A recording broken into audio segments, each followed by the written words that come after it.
အားလုံးပဲမင်္ဂလာပါခင်ဗျာကျွန်တော်ရဲ့ BC ကွန်ပျူတာသင်တန်းကျောင်းအမည်ကြိုဆိုပါရစ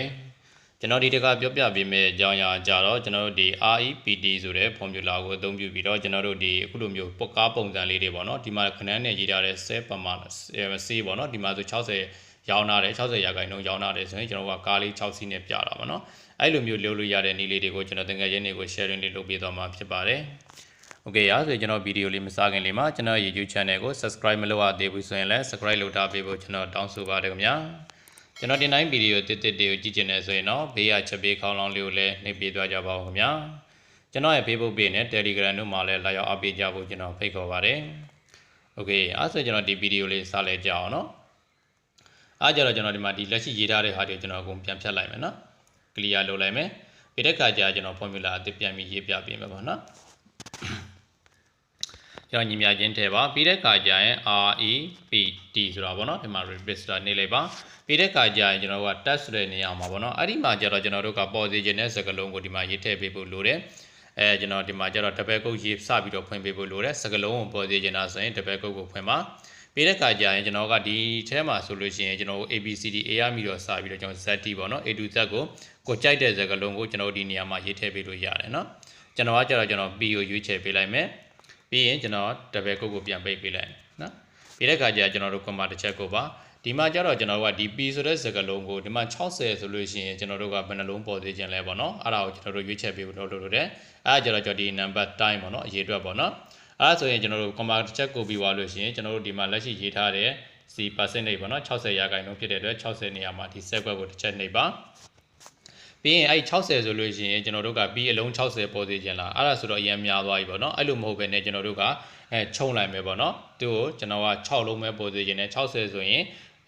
B 6လုံးပေါ်သေးခြင်းနဲ့အဲ့ဒါဆိုရင်ကျွန်တော်တို့က10နဲ့စားလိုက်မယ်အစားပြီးရင်ကျွန်တော်10နှိပ်လိုက်မယ်နော်ဒါဆိုလို့ရှိရင်ကျွန်တော်ကဒီမှာ enter copy လိုက်တာနဲ့ကားလေး6စီဖြစ်သွားတာပေါ့နော်အဲ့တော့တကယ်တမ်းကျတော့ဒီနေရာမှာကား6စီရတဲ့ကားတဲ့တန်းပြီးတော့ဖြစ်တာတော့မဟုတ်ဘူးပေါ့နော်အခုမှစပြီးလုပ်မယ်ဆိုရင်ကျွန်တော်တို့က B ရေးထားရင် B 6လုံးပေါ်နေမှာဖြစ်ပါတယ်သူ့ကိုကြာကျွန်တော်တို့ကဘယ်လိုအဲ့လိုမျိုးပေါ်လာအောင်ဘယ်လိုလုပ်လို့ရလဲဆိုတော့ကျွန်တော်တို့ကဖောင့်ကိုသူ့ကိုပြန်ချိန်ပေးဖို့လိုတယ်ပေါ့နော်အဲ့တော့ဖောင့်ချိန်မဲ့ဆိုလို့ရှိရင်ကျွန်တော်တို့ဒီကွန်ပျူတာထဲမှာဆိုလို့ရှိရင်ကျွန်တော်တို့ဒီ home tab ပေါ့နော် home tab ထဲမှာပဲကျွန်တော်တို့ကအပေါ်မှာဖောင့်သွားချိန်လို့ရတယ်နော်ဒီဖုန်းထဲမှာကျွန်တော်တို့အခုလိုမျိုးအသုံးပြုမယ်ဖုန်းထဲမှာ software နဲ့ဆိုရင်ကျွန်တော်ဒီအောက်ခြေထဲမှာရှိတဲ့ဒီမြားလေးကိုတစ်ချက်နှိပ်ပါပြီးတဲ့အခါကြာလို့ရှိရင်ကျွန်တော်ဒီနေရာမှာအခု web bin ဆိုတာဖြစ်နေတယ်ပေါ့နော်အဲ့နေရာမှာမဖြစ်ဘူးဆိုရင်ကျွန်တော်အဲ့ဒီဖောင့်ကိုသွားရွေးဖို့လိုတယ်သူ့နေရာမှာတစ်ချက်နှိပ်ပြီးတော့ဒီအောက်ထဲမှာပေါ့နော် web bin ဆိုရင်ကျွန်တော်ဟိုအောက်ဆုံးမှာရှိမှာပေါ့နော်သူ့အသုံးတဲ့အခါကျကျွန်တော် internet တော့ဖွင့်ထားဖို့လိုတယ်เนาะ internet မရှိဘူးဆိုလို့ရှိရင်စမပြေဘူး internet ဒါမှမဟုတ် wifi ရှိနေမှရမှာပေါ့နော်အဲ့ဒါရှိနေမှသာလျှင်ကျွန်တော်ကဒီဖောင့်တွေအကုန်လုံးပေါ်လာပြီးတော့ download ဆွဲထည့်လို့ရမှာပေါ့နော်ဒီမှာဆိုရင်ကျွန်တော်1 2 3ဒီရှိတယ်ပေါ့နော်ကျွန်တော်ကကျတော့ number 1ကိုသုံးထားတာပါသူ့ကိုရွေးချယ်ပေးလိုက်ဖို့လိုတယ်ပေါ့နော် sorry နော်ဒီမှာတစ်ခါရွေးထားပြီးတော့အတုံးဖြစ်သွားတာเนาะမဖြစ်ဘူးဆိုလို့ရှိရင်ကျွန်တော်က grid line လေးတွေအတုံးစီလေးတွေလည်းဖြစ်တယ်ပေါ့နော်ဒါမှကားလေးတွေပေါ်မယ်တကယ်လို့ကျွန်တော်တို့ကဒီနေရာမှာပြီးမဟုတ်ဘဲနဲ့အခြားကျွန်တော်တခုခုထည့်ပြပေးမယ်เนาะဒီနေရာမှာကျွန်တော် an လို့ရွေးလိုက်မယ် an လို့ရွေးလိုက်လို့ရှိရင်အခုလိုမျိုးကျွန်တော်တို့အယုတ်ကလေးတွေဖြစ်သွားတာပေါ့နော်ကိုကြိုက်တဲ့ပုံလေးတွေအဲ့လိုမျိုးထည့်လို့ရတယ်အဓိကတော့အဲ့နေရာမှာကျွန်တော်ကဒီ web bin ဆိုတဲ့ဖောင်ကိုပေါ့နော် web bin ဆိုတဲ့ဖောင်ကိုကျွန်တော်ရွေးချယ်ပေးပါပြီးသွားရင်ကျွန်တော်အောက်ကိုကျွန်တော် auto pay နဲ့ကျွန်တော်ဆွဲချလိုက်မယ်နော်